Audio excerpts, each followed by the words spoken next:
How are the Maple Leafs going to beat Sergei Bobrovsky? Well, let's talk about some of his tendencies. They're not weaknesses, they're just things that he does on a regular basis that players need to take note of. And so when you take a look at Bobrovsky, the center of the slot there, 73.5%, 85% of the time he stops the puck, but it is the most critical areas in the ice. 26.5% right in the block zone area and about 14.8% in the high slot. The rest of the areas, he's got it pretty locked down. So let's take a look at where the pucks go while those screens are in front of Bobrovsky. High blocker definitely is one of the areas where he has about 32.3% of the time the shots go in. That's 3 out of 10. Then you're looking at 26.7% high glove, 19.2% mid-range glove, and then the low portions, he's most viable between his legs. So it's really important for the Maple Leafs to shoot through screens, set up mobile screens, and layered screens on Bobrovsky. And you'll see why in the coming bits here. So let's take a look.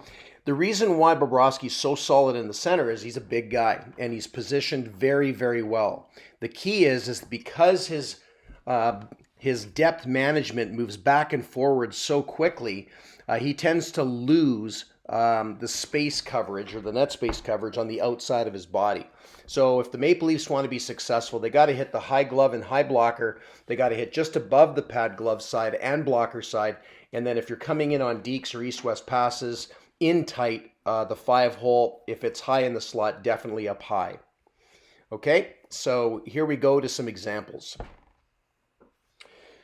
So this one here is a pass back to the slot. Bobrovsky comes out late and he can't move backward anymore. So what ends up happening is there's a little bit of a fake and then a deke around. So when a goaltender gets set up late, he tends to come out and a lot of his weight comes forward onto his skates, and then he has to wait for that body to come back on top of the skates a little bit more effectively. Here's a shot on goal. Whenever Bobrovsky comes out, he comes out early, and that's when the east-west pass happens after the blue line. There's some problems here with depth management and, of course, the low blocker side, so you can see it here. He opens right up in that area and over-rotates on the blocker side. Here's a pass to the point with a screen shot in front of the net. Bobrovsky's down at about 75% and way too high. Very similar to the tendency I shared with you on Vasilevsky. The big goalies tend to stand up and look over top, and then they've got to go all the way down to stop it.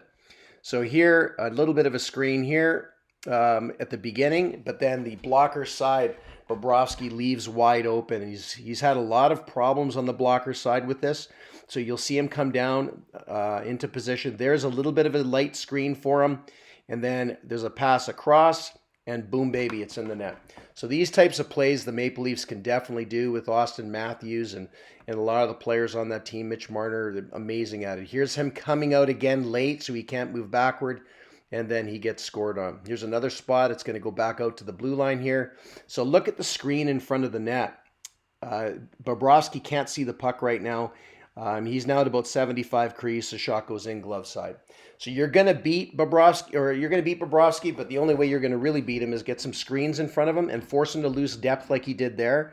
And in this scenario, he came out again, but he didn't adjust the size of his body. He went down a little too low, and that caught him. So good luck to the Maple Leafs in Game 3. Nothing taken away from the Florida Panthers. They're in a great team with a great coach.